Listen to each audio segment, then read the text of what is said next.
pasti akan menegakkan keadilan buat almarhum. Tadi dihadirkan sebagai saksi. Nah, kira-kira dari hakim sendiri apa saja yang ditanyakan kepada surat yang dari Pak Itu kan suratnya dibacakan pertama di intinya kan yang pernyataan permintaan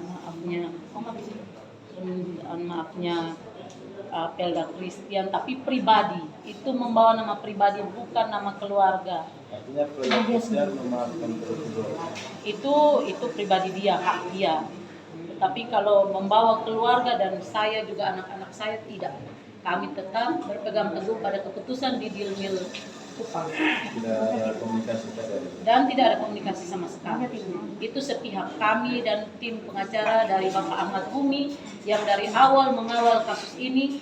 Saya tekankan bahwa pengacara yang bersama keluarga yang mengawal kasus ini adalah pengacara tim Bapak Ahmad Bumi, di mana di situ terdiri dari 9 orang, dari 7 orang pengacara hebat dan luar biasa yang mendampingi saya dari awal sampai sekarang, dan kami semua tidak setuju.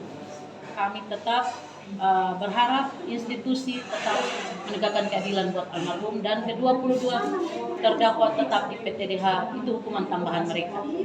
Tadi sempat ditanyakan oleh hakim, bagaimana jika itu ada yang memaafkan dan meminta supaya hukuman tambahan itu tidak akan bisa merubah, itu sudah keputusan kami tetap. PTDH itu tetap untuk tambahan hukuman buat mereka karena mereka sudah melakukan kejahatan, jadi mereka harus menerima efek dari perbuatan mereka supaya tidak ada lagi yang terjadi di dalam tubuh institusi seperti ini. Itu maksudnya kita menegakkan keadilan buat adik-adik leting daripada almarhum supaya senior-senior tidak berbuat semena-mena terhadap junior. Itu maksudnya kami, dan kami percaya institusi pasti akan berbuat yang terbaik untuk almarhum. Kami percaya itu. Kami berterima kasih buat Dilmil Kupang, Dilmil Surabaya maupun di pusat di Mabes TNI. Kami menaruh harapan penuh, saya ibu kandung dan juga saudara-saudara almarhum, tim pengacara, keluarga besar, kami menaruh harapan penuh. Kami memohon pihak institusi mendengar suara hati kami agar bisa menegakkan keadilan buat almarhum. Terima kasih, itu yang dapat kami sampaikan. Mungkin ada tambahan dari PA.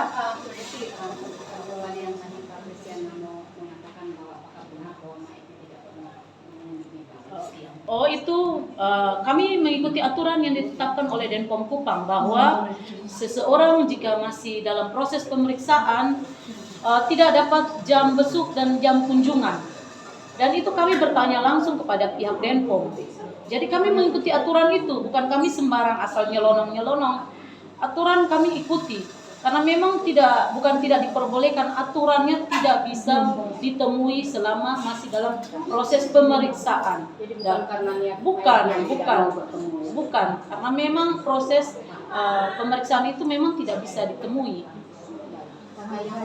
Sebagai nasihat hukum keluarga dan kan sebenarnya surat itu kalau ketika dibuat oleh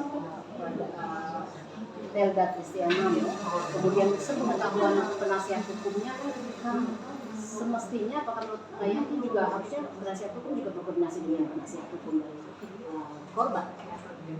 Terima kasih rekan-rekan.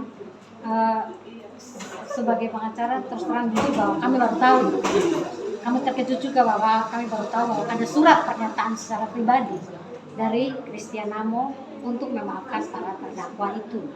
Nah, dari sisi kemanusiaan mungkin kami memaafkan, tetapi dari sudut pandang hukum, dari sisi hukum permintaan maaf itu tidak menghapus pelanggaran. Jadi proses hukum tetap berjalan sesuai dengan aturan yang berlaku, dan PTDH itu harus tetap berlaku agar menjadi efek jera bagi yang lain.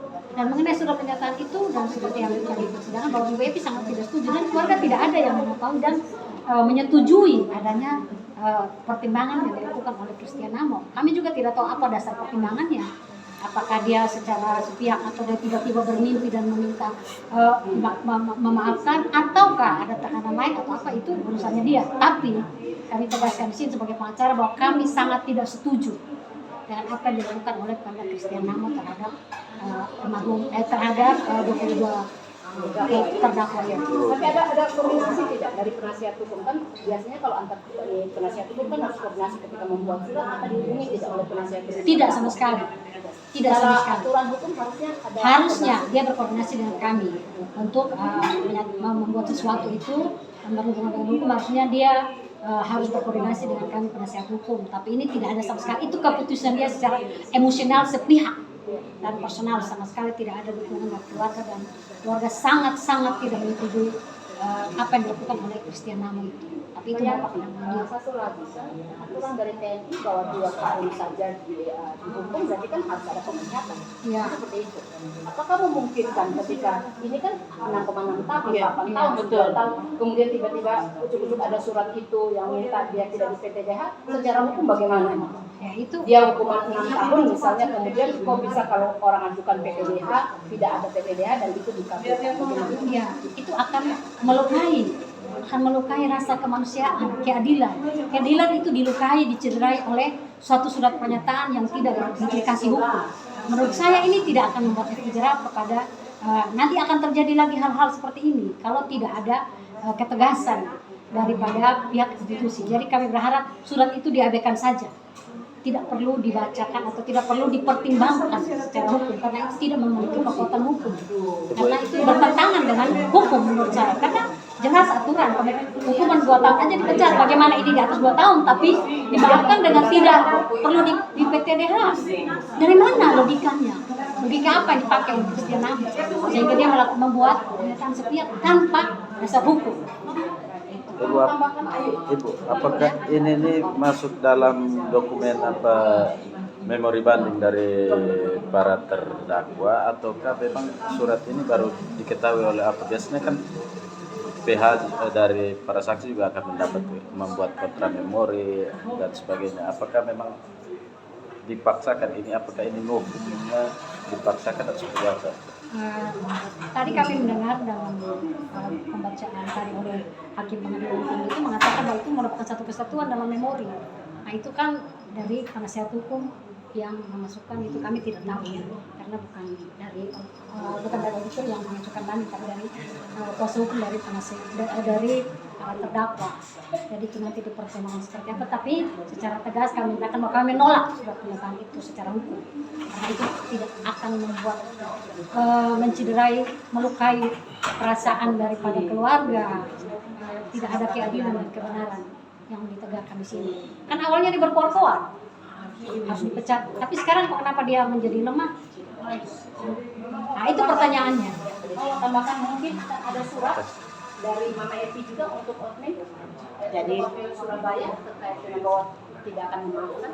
Jadi yang pasti kami akan mengambil langkah hukum dengan menyurati ke pengadilan negeri tinggi Surabaya bahwa kami surat itu kami akan menolak ya, secara hukum kami menolak karena kesepakatan yang diambil oleh Pak Kris itu secara sepihak. Walaupun Pak Kris itu adalah kepala keluarga, tapi tingkat koordinasi dengan anggota keluarga kan tadi sudah ditegaskan oleh hakim. Harus ada tingkat koordinasi untuk mendapat satu kesepakatan. Mungkin kira-kira seperti itu. Yang berikut lagi mengenai keterangan Pak Kris tadi itu, bulu badan saya merinding.